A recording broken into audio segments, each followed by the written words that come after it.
चलिए खबरों की शुरुआत करेंगे इस वक्त की सबसे अहम खबर के साथ।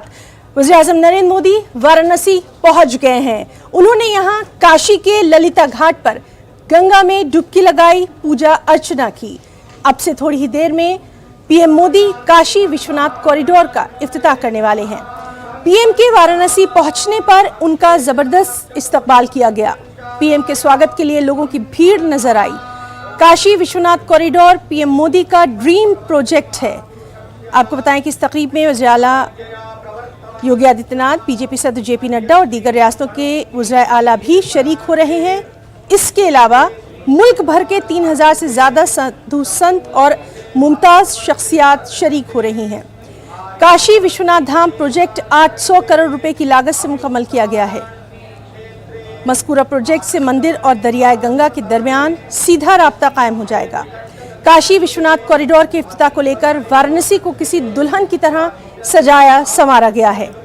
सबसे अहम कि इस तकरीब को मुल्क भर के बड़े मंदिरों में बराह रास्त नश्र किया जा रहा है।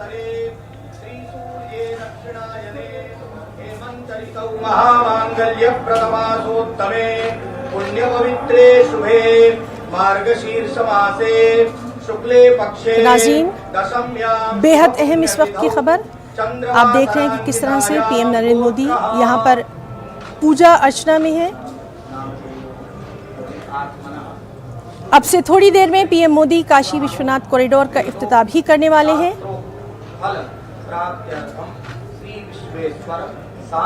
पीएम के वाराणसी पहुंचने पर उनका शानदार इस्तकबाल किया गया।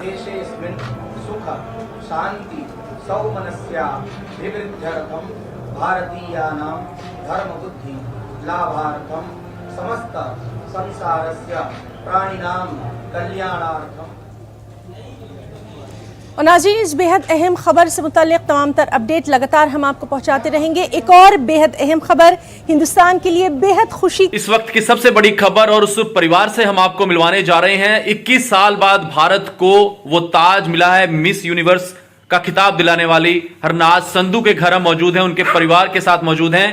बात करेंगे इस कितना बड़ा खुशी का माहौल है। उनकी माता जी डॉक्टर रविंदर, उनके फादर संधू साहब, उनके ब्रदर यहाँ मौजूद हैं। बहुत बहुत आपको मुबारक जी, बहुत बहुत। कैसा फील होता है? ये शब्द बड़ा आम है, लेकिन एक माँ को, एक पिता को पता होता है कि जितना बड़ा मुकाम बेटी ने हासिल किया है। कुछ समझ नहीं आ रहा, अभी तो एब्सेंट माइंडेड से हुए पड़े हैं, क्योंकि it's shocking news to us. आगे वो उसने मिस दीवा वाला जीता था, तो हम प्रे तो कर ही रहे थे वाहिगुरु जी के पास। मैं तो गुरुद्वारा बैठी प्रे कर रही थी कि बाबा जी को बोल रही थी कि बाबा जी आज तो उसको खिताब दिलवा के ही। नाज़रीन, न्यूज़ 18 की टीम मिस यूनिवर्स के कॉलेज पहुंची। वहां पर उनकी प्रिंसिपल ने क्या कुछ कहा, आइए आपको दिखाते हैं। मैम, सब तो खुशी दी गल है कि पंजाब दी कुड़ी और इसी कॉलेज तो पढ़ी हुई, तुसी प्रिंसिपल हो और वेले तुसी भी गलबात। हमारे लिए बहुत खुशी की बात है कि हमारी स्टूडेंट हरनाज संधू, जिसने इस कॉलेज से बीए आईटी किया एंड उसके बाद उसने she is doing MA public administration, 3rd semester का ये बच्चा है। Right from the beginning she was a very bright student and she participated in various youth festival, consistently effort किया है और अपने एक छोटे से शहर से आकर और कॉलेज में पढ़ाई की and she has risen to this high post. Miss universe होना कोई आम बात नहीं है। बिल्कुल मैम, मोटिवेशन भी बहुत ज़रूरी है बच्चों को, स्टूडेंट्स को लगातार। आप लोगों को कोई भी फील्ड है, चाहे वो आप स्टडीज। एक और बेहद अहम खबर, सीबीएसई की 10वीं क्लास के पहले टर्म के इंग्लिश पेपर में पूछे गए पैसेज को लेकर हंगामा आराई बरपा है। इसे खवातीन मुखालिफ करार दिया जा रहा है। पैसेज और इससे जुड़े सवालात पर जमकर तनकीद की जा रही है। कांग्रेस लीडर प्रियंका गांधी के बाद अब कांग्रेस के साबिक तफसीलात के मुताबिक गुज़िश्ता रात इंटरनेशनल बॉर्डर पर एक खातून को मुश्तबा नक्लो हरकत करते हुए देखा गया। फौज के खबरदार करने पर खातून बीएसएफ फेंसिंग की जानिब घुसने की कोशिश करने लगी, जिस पर जवानों ने कार्रवाई की।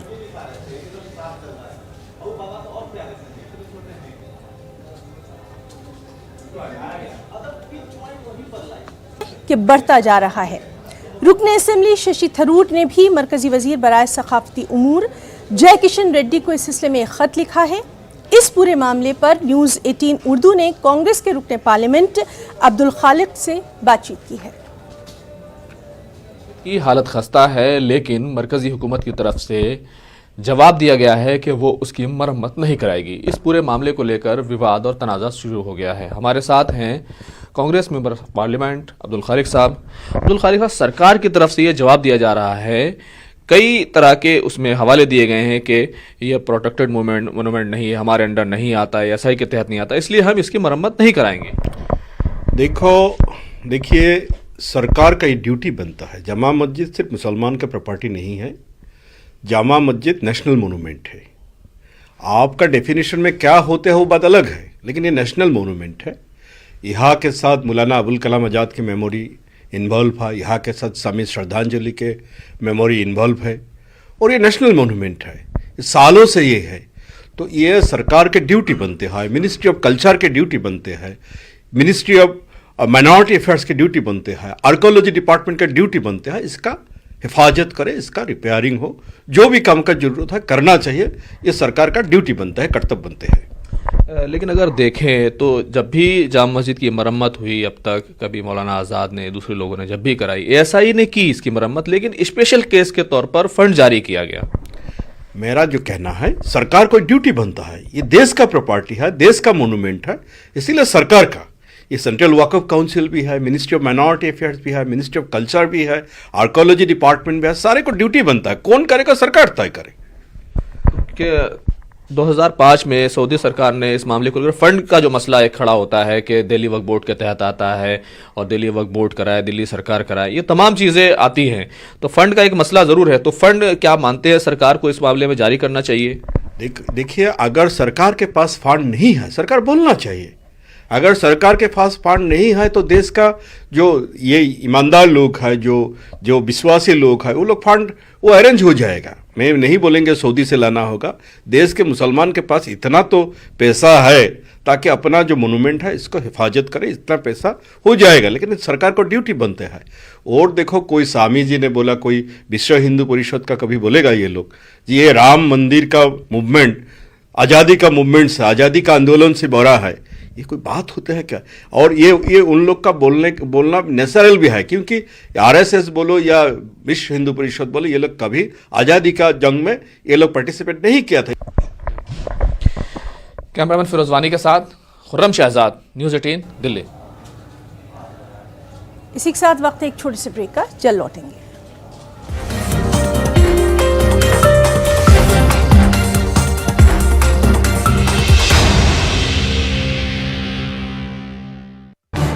इस न्यूज हेडलाइंस के प्रायोजक पेट सफा आयुर्वेदिक जूस।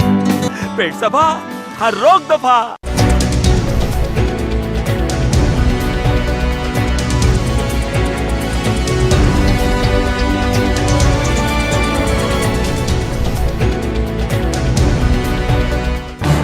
इस न्यूज हेडलाइंस के प्रायोजक पेट सफा आयुर्वेदिक जूस। पेट सफा, हर रोग दफा।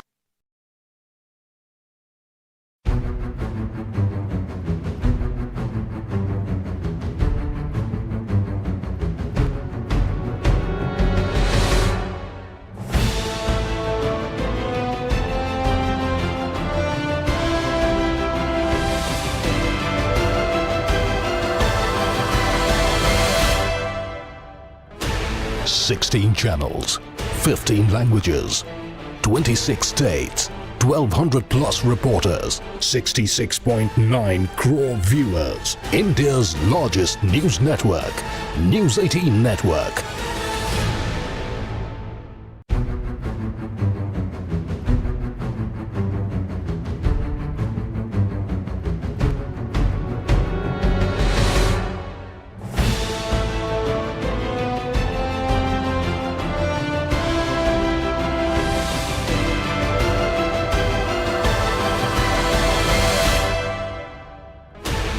Sixteen channels, 15 languages, 26 states, 1,200 plus reporters, 66.9 crore viewers. India's largest news network, News 18 Network.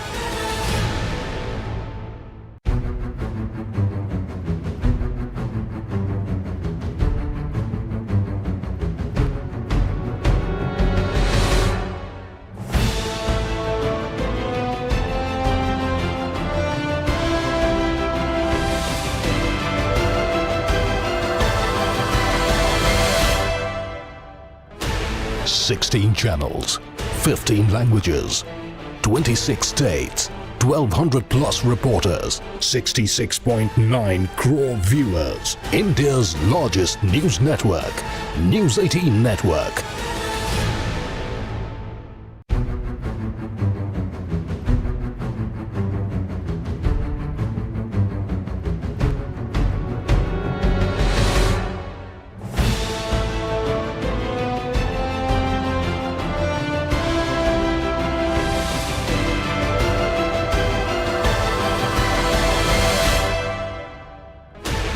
Sixteen channels, 15 languages, 26 states, 1200 plus reporters, 66.9 crore viewers. India's largest news network, News 18 Network.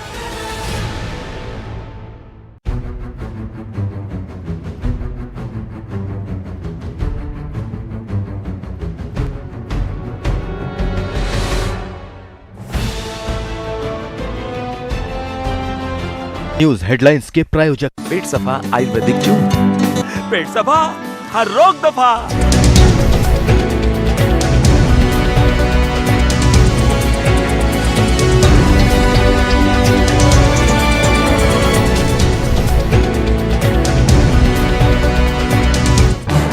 इस news headlines के प्रायोजक पेट सफा आयुर्वेदिक जून।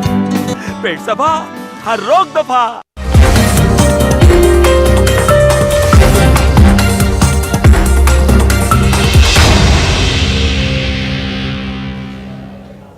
और break के बाद इस वक्त की बेहद अहम खबर आपको दे दें। जम्मू कश्मीर में एनकाउंटर के ताल्लुक से ये खबर है। श्रीनगर के रंगरेट इलाके में एनकाउंटर के ताल्लुक से ये खबर, जिसमें 2 मिलिटेंट हलाक बताए जा रहे हैं। सर्च ऑपरेशन जारी है। तो बेहद अहम खबर जम्मू कश्मीर में एनकाउंटर के ताल्लुक से। श्रीनगर के रंगरेट इलाके में एनकाउंटर की यह खबर है। 2 मिलिटेंट हलाक बताए जा रहे हैं। सर्च ऑपरेशन जारी है। तफसीलात पर हमारी नजर बनी हुई है। अहम खबर जम्मू कश्मीर में एनकाउंटर के ताल्लुक से। श्रीनगर के रंगरेट इलाके में एनकाउंटर के ताल्लुक से यह खबर है। अभी तक की इत्तलात के मुताबिक 2 मिलिटेंट हलाक बताए जा रहे हैं। सर्च ऑपरेशन जारी है।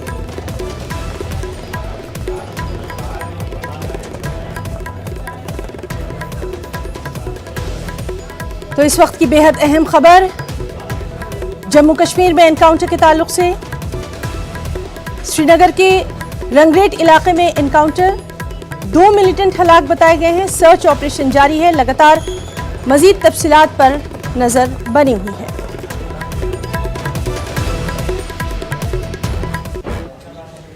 बीजेपी के खातून अरकान के खिलाफ काबिल एतराज तबसरे के इल्जाम में शिवसेना लीडर संजय राउत के खिलाफ FIR दर्ज करवाई गई है।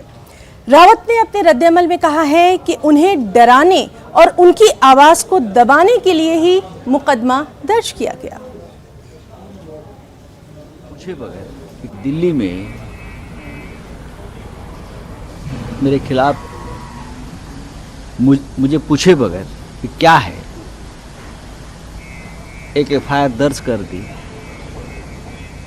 यूनियन टेरिटरी जहां देश के गृह मंत्रालय की सत्ता चलती है। उसका मतलब है ये पॉलिटिकल बदले की भावना से मेरे खिलाफ मेरा आवाज़ दबाने के लिए किया है। CBI, ED, इनकम टैक्स अब तक मेरे पास नहीं पहुंच सके क्योंकि मैं तो एक सीधा आदमी हूँ। वो ऐसे बहाने मुझे तकलीफ देने के लिए, मेरे पार्टी को बदनाम करने के लिए यह हथकंडे इस्तेमाल किए। ठीक है। खबर महाराष्ट्र से है। महाराष्ट्र में अपोजिशन लीडर और साबिक वज़ीर आला देवेंद्र फडणवीस ने शरद पवार पर तनकीद की। शरद पवार की सालगिरह पर एनसीपी लीडरों ने उन्हें PM बनाने का दावा किया था। इस पर देवेंद्र फडणवीस ने कहा कि ख्वाब देखना कोई बुरी बात नहीं, लेकिन एनसीपी के 10 मेंबरान पार्लियामेंट भी जीत नहीं पाएंगे। देवेंद्र फडणवीस ने यह भी कहा कि मेरे दौरे हुकूमत में महाराष्ट्र में मुस्लिम रिजर्वेशन के मुतालबा करने वाले आज इख्तिदार में रहते हुए क्यों खामोश हैं, क्योंकि शिवसेना के साथ उन्होंने सरकार बनाई है। क्या कुछ कहा, आइए सुनते हैं। पवार जी को बहुत शुभकामनाएं हैं। सपना देखना कोई बुरी बात नहीं है। उनकी पार्टी जब से बनी तब से वो सपना देख रही है, लेकिन उनकी पार्टी 10 पार भी नहीं कर पाई। मुझे लगता है कि ठीक है, आज आपका जन्मदिन की मैं लगातार ये कहता था कि धर्म के आधार पर आरक्षण ये हमारे संविधान में दिया नहीं जा सकता। तब यही कांग्रेस के लोग, एनसीपी के लोग ये कहते थे कि नहीं मुस्लिम आरक्षण दिया जाना चाहिए। अब शिवसेना के साथ ये सरकार में आए तो अब उसके ऊपर कोई बात नहीं करता, तो इसका मतलब है उस समय वो ढोंग कर रहे हैं। ढोंगी है, धर्म के आधार पर आरक्षण नहीं हो सकता, मुस्लिम आरक्षण ये धर्म के आधार पर नहीं दिया जाता। तारीखी गुलमर्ग क्लब में Jammu Kashmir tourism development corporation की जानिब से कश्मीर की सकाफती और दीगर रिवायती अशिया को नुमाइश के लिए रखा गया। इन अशिया से सयाहों को कश्मीर की तहजीब व सकाफत और तमद्दुन से मुतालिक जानकारी मिलेगी। सयाह और मकामी लोग इस पहल की बेहद सताइश भी कर रहे हैं। गुलमर्ग क्लब में मिट्टी के बर्तन, पुराने दौर के चरखे, कश्मीरी कांगड़ी और दीगर चीज़ें रखी गई हैं। आपको बताएं कि क्लब में 100 साल पुराना अंग्रेज़ों के दौर का पियानो भी मौजूद है। कोशिश रही कि जो हमारा हम part and parcel of tourism JKTDC tourism development corporation, तो हमारी कोशिश जहाँ भी एज अ मैनेजर में गया तो मैंने कोशिश किया अपने तरीके से कि कश्मीर का जो हेरिटेज आइटम है वो प्रमोट किया जाए, क्योंकि हम देखते हैं, आप भी वाकिफ़ हैं, जो कश्मीर के अक्सर जो चीज़ जो मतलब अच्छे चीज़ें थे वो गायब होने लगे, हम अपना कल्चर खो चुके हैं। तो इसमें मेरी कोशिश छोटी छोटी कोशिश रही, अगर ये टोकरी है हम ये रोटी के लिए इस्तेमाल करेंगे, वो अल्मुनियम ट्राई के बजाय ये मतलब इसमें कोई इन्फेक्शन नहीं होने वाला है। अगर ये पोट्री है, एक तो हमारा वो कुमार जो ये बना रहा था जिसका अयाल इस पर चलता था, एक तो उसको प्रमोशन हो जाएगी, वो भी बेचारा वो नाव में नहीं हो जाएगा, वो बताएगा नहीं मेरा जो चीज़ बनता था हाथ से बनता था, नेचुरल जो मिट्टी से बनता था, इतना खूबसूरत, जो कोई भी तकलीफ नहीं देता इंसान को, मैं समझता हूँ ये एंटीबायोटिक। ये जो कांगड़ी है एज अ सो बाउल मैंने इसको इस्तेमाल किया है। यहाँ ये पहल जो हमने आज पहली बार यहाँ पर देखी है, JKTDC की जो तरफ से जो पहल उठाई गई है, शुरुआत जो की गई, हमने पहली दफ़ा यहाँ पर देखा है। इस तरह के जो यहाँ पर इक्विपमेंट्स रखे गए, जैसे पुराने ज़माने में हम अपने घरों में इस्तेमाल करते थे। यहाँ पर जो कांगड़ी है, ये कांगड़ी जो है इनने बनाई है, इसमें जो है कोशिश जो है JKTDC ये कोशिश जो है इनने की है, मैं समझता हूँ कि एक अच्छी कोशिश है जो Jammu Kashmir tourism development corporation जो है जिन्होंने कोशिश की है। तो ये अच्छी इन्होंने पहल उठाई है, क्योंकि इन चीज़ों को सामने रखना, जब कोई भी सयाह बाहर से आए, किसी भी देश से आए, तो वो पहले जब देखेगा वो तो कश्मीरी इन चीज़ों को। खबर बेंगलुरु से है। जी हाँ, मुल्क के IT शहर बेंगलुरु में NRI ग्लोबल मीट का इनेकाद किया गया। गोवा के गवर्नर श्रीधरन पिल्लई ने इस इजलास से खिताब किया। उन्होंने कहा कि हिंदुस्तान के शहरी दुनिया के कोने कोने में आबाद हैं। NRIs ने न सिर्फ मुल्क की मईशत को मजबूत किया, बल्कि हिंदुस्तान की तहजीब व सकाफत को भी दुनिया भर में एक ख़ास पहचान दिलाई है। इस मौके पर राज्यसभा के रुकन डॉक्टर सैयद नासिर हुसैन ने कहा कि वो NRIs के मसाइल को पार्लियामेंट में भी उठाएंगे। वहीं मारूफ सोशल एक्टिविस्ट आलिम पाशा ने कहा कि आलमी सतह पर माशी मंदी की वजह से कई NRIs वापस लौट रहे हैं और ऐसे अफराद अपने वतन में ही अपना सरमाया और तजुर्बा सर्व करें, इससे मुल्क की ही मजीद तरक्की होगी। Unity of a country, that was the advice given to so unity and diversity exists. Various religions are there, various languages are there, and lifestyle is different, and various castes are there. Even then, there is a fabric of unity is there always. A desire for people's unity is also important. That is why India would survive, and the 21st century will be that of India. हम लोगों को लगता है कि लोग वहाँ पे जाते हैं, बहुत सारा पैसा कमा के आ जाते हैं, वहाँ पे भी बहुत सारी दिक्कतें इनको पैदा होते हैं, और साथ में वापस आने के बाद में अगर उनको यहाँ पे कोई एक बिज़नेस इस्टेब्लिश करना है, न तो कोई घर लेना है, न तो यहाँ पे आके फिर वापस यहाँ पे अपने आप को इस्टेब्लिश करना है, तो बहुत सारी दिक्कतें पैदा होती हैं। इसमें सरकार की तरफ से, चाहे स्टेट वो हो या सेंट्रल गवर्नमेंट हो, सरकारों की तरफ से क्या मदद हो सकती है उसके ऊपर एक बहस होना चाहिए। तो आज के न्यूज़ रूम लाइव में फ़िलहाल इतना ही। हमारी पूरी टीम को दे इजाज़त। आदाब।